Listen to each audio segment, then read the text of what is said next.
minutes to speak, 7 seconds to make a blink of the eye.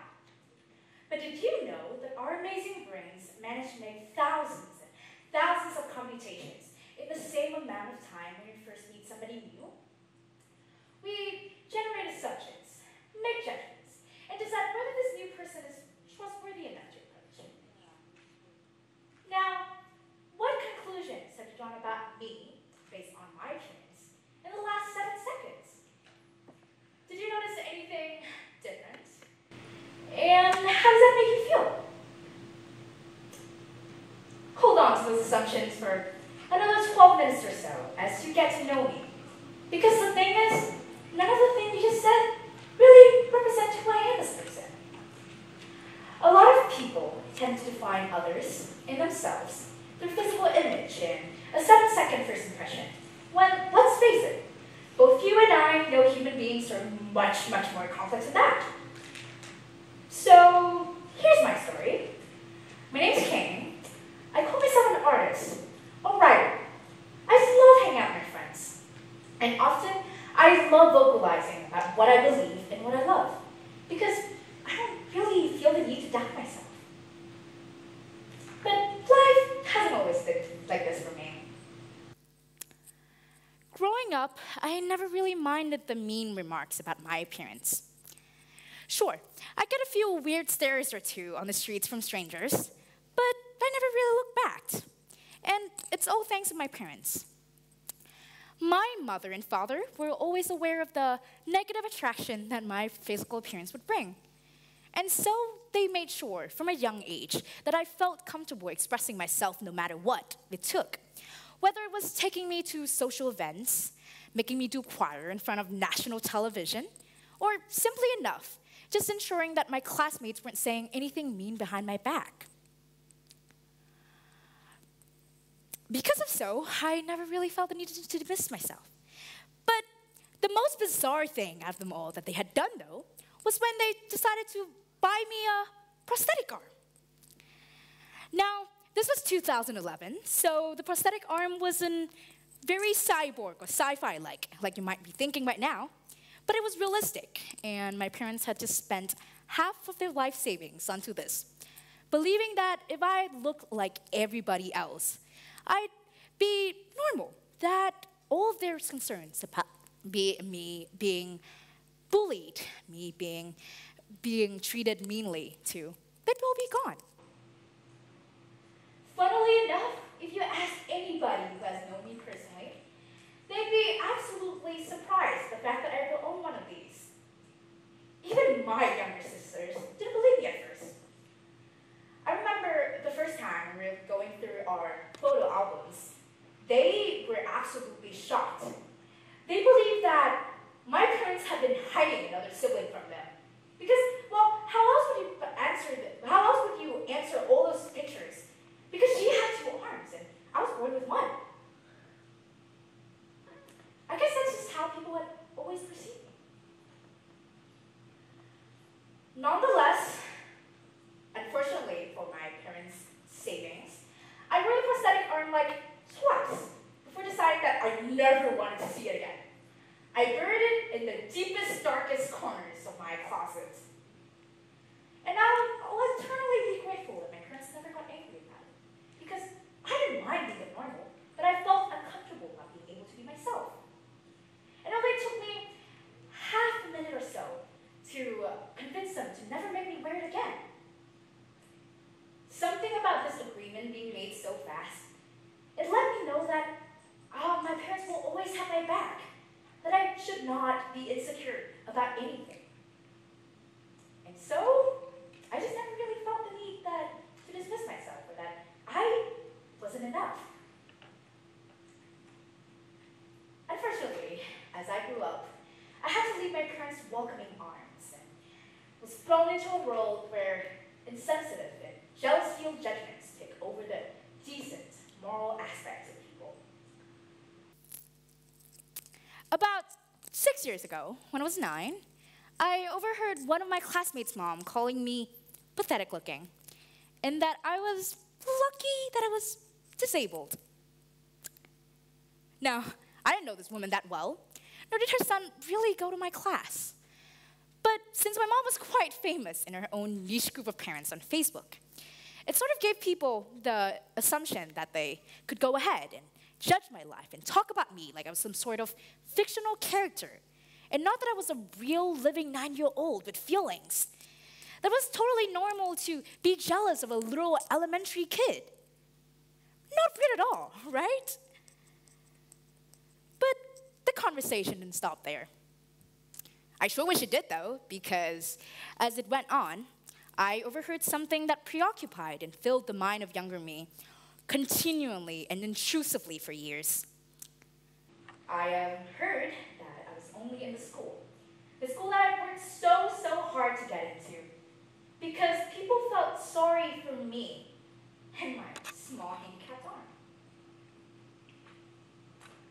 Sure, this wasn't the first time anybody had said anything mean about me, but something about realizing that there will always be people out there who view my disability as a tool to evoke sympathy, a way to beg for pity, an advantage in competitions, and not that I was a real person with real life goals, with dreams, with aspirations, that I was working as hard as anybody else there. It haunted me. I felt burdened and troubled by the thought. All I could see myself as was now an imposter amid all my talented friends here. That maybe I'd stolen somebody else's spot, somebody who worked hard to get into the school, because the principal saw me once and felt sorry for my arm. That anything anyone had ever done for me, it was all out of pity. And so, I started feeling super insecure. In kindergarten, when asked to describe my dream world, I'd often say that I'd love to be Twilight Sparkle from My Little Pony, because which 5-year-old didn't love her? And that I'd have an unlimited supply of food. At 9 years old, however, I found myself wishing for a world where people let others express themselves, rather than judging so critically and harshly based on a 7-second first impression. Why does it matter so much that we obsess over what others think of us? I guess it's natural and completely common to feel this way, because we as human beings are social creatures with this obsessive nature stemming from a fear of being neglected, mocked, but most importantly, not belonging. You can kind of see it anywhere if you look closely enough. That one girl who let all friends copy her assignments no matter what, because that's the only time they ever acknowledge her. That one person in a team who do all the teamworks because they're scared of failing their teammates, even though it's graded individually and nobody cared. That one guy who'd cover up for all his buddies' mistakes, even as simple as letting a loved one slide for using the wrong pronouns, because they're scared of being looked and labeled differently if they spoke up. All these things, they might sound like a normal action that one does out of love. But I was that one kid at one point. And all of us, probably, had agreed to do something that we're not necessarily comfortable with. Because, well, we really just want to be liked. That if they like us enough, they wouldn't mind any of our flaws, any of our imperfections. So, at 9 years old, I found myself trying to resonate that all these people-pleasers tendencies, that make me nicer to have around. That if I gave people what they wanted, they wouldn't mind that I only had one arm. And I found myself burning out because as my overachieving nature believed that I had to give more and more and more to finally feel worthwhile. But you can't live off the fumes of external validation for long, because in the long run, one starts losing their uniqueness due to conforming to these stereotypes, these opinions, these boxes that people put them in. And Me? I was no exception. So, consider this. If you've ever found yourself in a similar situation, you're probably wondering, well, Khanh, if you're saying self-doubt it's so natural and common to feel this way, how did you get out of it? What changed? 7th grade. I first joined the international school environment for the first time. I was shy, timid, a bookworm with no social skills. After spending all these years in a competitive, traditional Vietnamese community, young me, she was absolutely shocked at the culture shift. People were no longer asking intrusive questions like, hey, what happened to your right arm? Or, can you write with your left? That is so awesome. And me, I was relieved. But parts of me still doubted myself after all these years. Secretly, I believed that I didn't deserve to go to such a fancy, lovely school with such lovely people surrounding me. That maybe, once again, I'd taken somebody else's spot. Somebody who worked hard to get the scholarship. I got so afraid. I believed that nobody here, nobody at the school would ever understand my struggles. To the point that I stopped interacting with anybody at school. I got so afraid, I didn't even reach out for help, not even from teachers. So, I came to what I was good at. Expressing my feelings through art on the internet.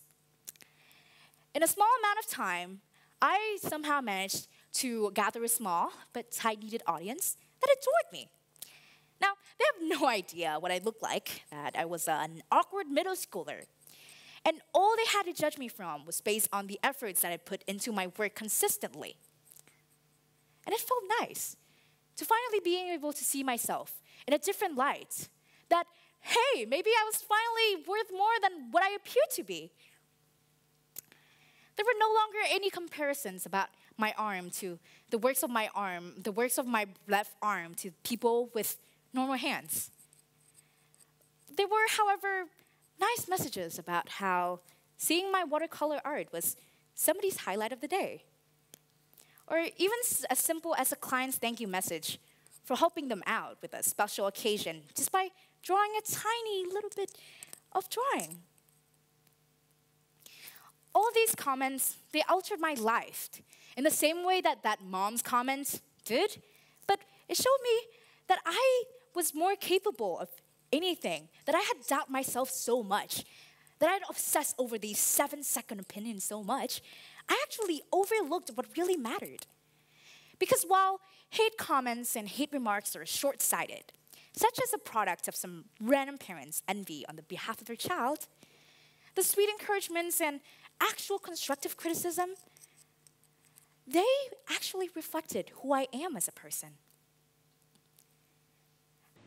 After all these years, I find it so confusing because for no rational reason should we be obsessing over the ideas, over other people's perceptions of us so much. It taught me so much about myself. And now, really, I can't tell anyone on how to, I guess, get out of self-doubt, on how to break out of the boxes that people put them in, or how to get over their fear.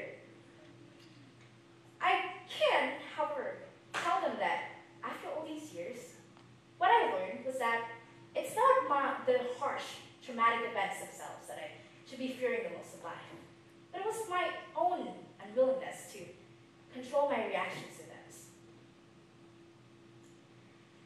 It's my full capacity to control my thoughts that will dictate the course of not just myself, but the growth of the world.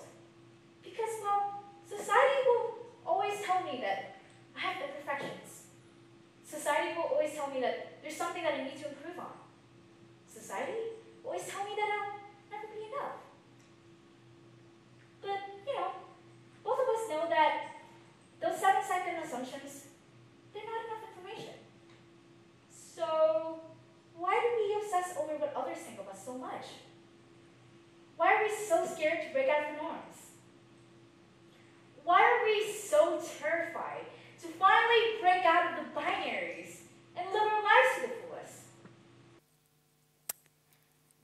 So,